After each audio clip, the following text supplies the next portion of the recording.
իրականում շատ լուրջ է իրավիճակը եւ մեր համար շատ մտահոգիչ։ Նախ բարեկամ Իրանում երկրի կայունությունը, հանդարտությունը մեր համար շատ կարևոր տարածաշրջանային իմաստով Հայաստանի անվտանգության առումով իբրև բարեկամ երկրի եւ ժողովրդի իմաստով շատ կարևոր է եւ առաջնային։ Երկրորդը, եթե իրադարձությունները բարձրացնեն դժվար է կանխատեսել ինչ ուղղությամբ կգնան եւ ինչ զարգացում կունենան, բայց Իրանում եթե սկսվի քաոս ու չի բացառում դա տեղ ունենա ու դա երկարաժամկետ մի sense ցիկլի մեջ մտնի ոնց որ արևելքի մի շարք այլ երկրներ, սա շատ անվտանգային դրժագույն խնդիրներ է բերելու Հայաստանի համար։ Իր բոլոր ծանր հետևանքներով։ Հետևաբար իրոք Հայաստանում այս իրավիճակին, այս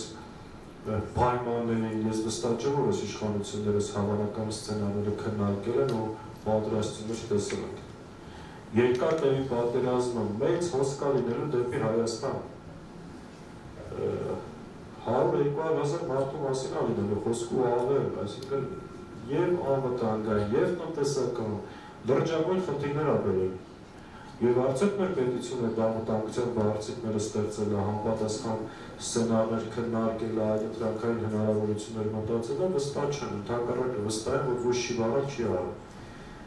Զարգացելով, բեռաշտի ուտելով, ընտանեկան դրամաներ հորինելով, սենց հիմնարություններով զբաղվել են ու դրժագույն խնդրի առջև են կանգնել։ Ամեն դեպքում մեր մաղթանքը ցանկությունը, որ մեր հարևան բարեկամ երկրում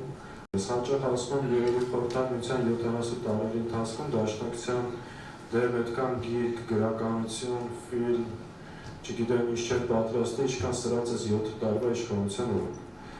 Այստեղ բայց պետք է հասկանանք սրա պատճառը որն է, այսի շատ խորքայր ու կարևոր հարց։ Ինչի որտեղ այո, դաշնակցությունը թիվ 1 գաղափարական հակառակորդն է։ Դաշնակցությունը սրանց հակառակ բևեռն է։ Այս անինքնություն, անինքնասեր, անդեմ պետության կոնցեպտը, որ իրանք փաթեթավորել են իրական Հայաստանի տակ, այո, դա դաշնակցության ասացի խորը գաղափարական տարաձայնության մեջ։ Բայց նաև դաշնակցության անընդհատ փորձում է, երբ որ ինքը ազգային դիրքերից եւ հայ ժողովրդի հավաքական իրավունքների պաշտպանության տեսակետից արմատական կերպով հանդես է գալիս, մեզ փորձում է ներկայացնել ծայրահեղական, արկածախնդիր, ժողովրդի դժբախտության բերող, երբեմն հակապետական ուժ։ Դե գիտես, բակապեն այդ պետք է անել, ինչ պետք է անել։ Իսկն թուրքական, դավաճանական ուժը այդ պետք է փորձի այդ պատկերը դաշնակցության մասին հանրության մոտ ստեղծի։ Դաշնակցությունը իր ողջ պատմության ընթացքում պատերազմական գործողությունների մեջ մտել է բացառապես իր ժողովրդի պաշտպանելու համար։ Ազգային ազգագրական պայքարը ինչի համար էր 20-րդ դարի սկզբին։ Այս կուսակցության ստեղծման նպատակն էր հայ ժողովրդի իրավունքները պաշտպանելու։ Հետևաբար, եթե դա դրանով ես փորձում եմ